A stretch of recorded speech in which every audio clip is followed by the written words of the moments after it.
Welcome to Advanced Tactics by Unadvanced People.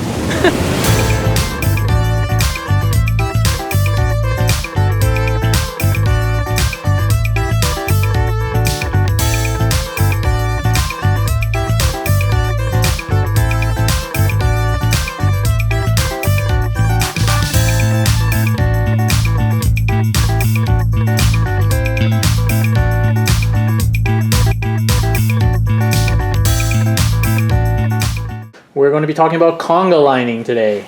I like to call it daisy chaining, but apparently it's conga-lining.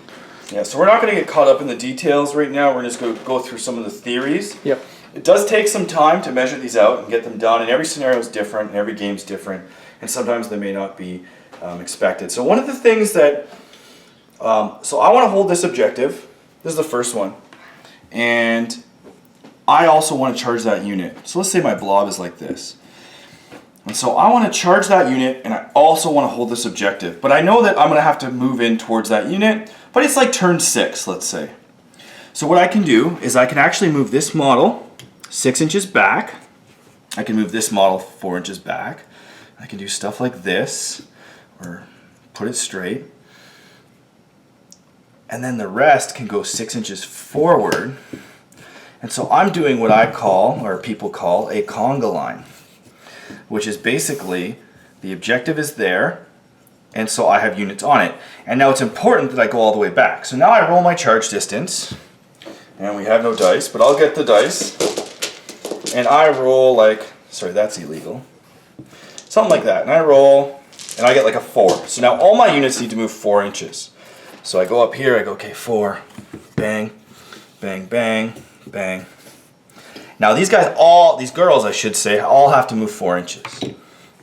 So 4, 4, 4, 4. Now if I wouldn't have conga lined all the way back, I wouldn't even be on this objective anymore. Yeah, because you would have ended up off the objective. Yeah. Yep. And so the big thing is, and then so we get into fights phase, we go simultaneously. So now I have to move 3 in.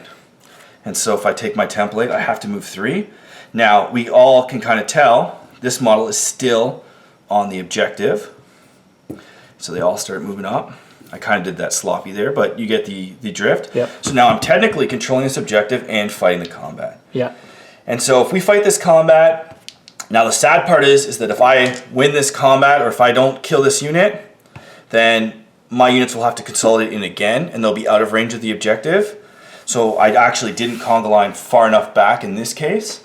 But if I would have had a unit all the way back on the board edge, then it would have been... Yeah, so you got to take into account the 3-inch pile-ins at every stage. So technically, so let's say I kill these guys.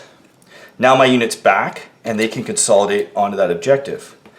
If I don't, it takes a few turns, they'll keep consolidating up, and they'll be out of objective range, but you still have models closer back, so when you consolidate, you're closer anyway, but you might not get it. Yeah. Other things to do with conga lining.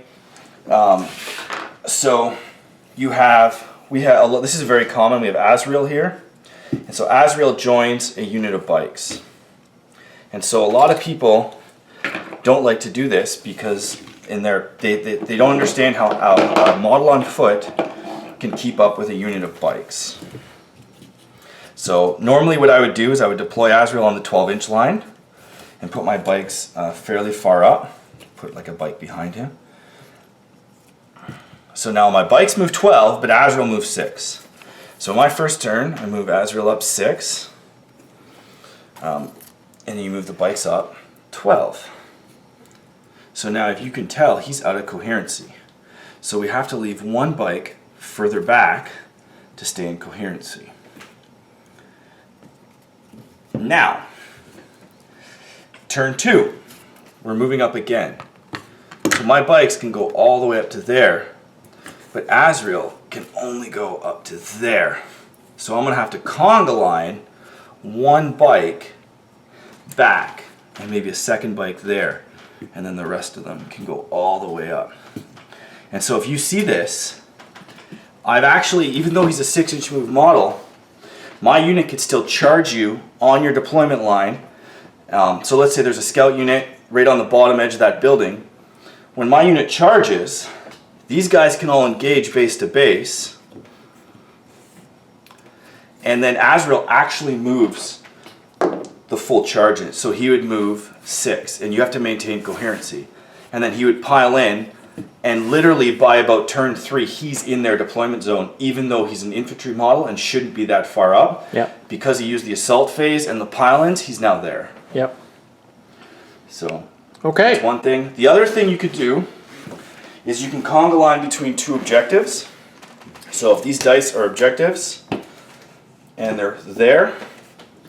Now in 40k you can only score 1 objective.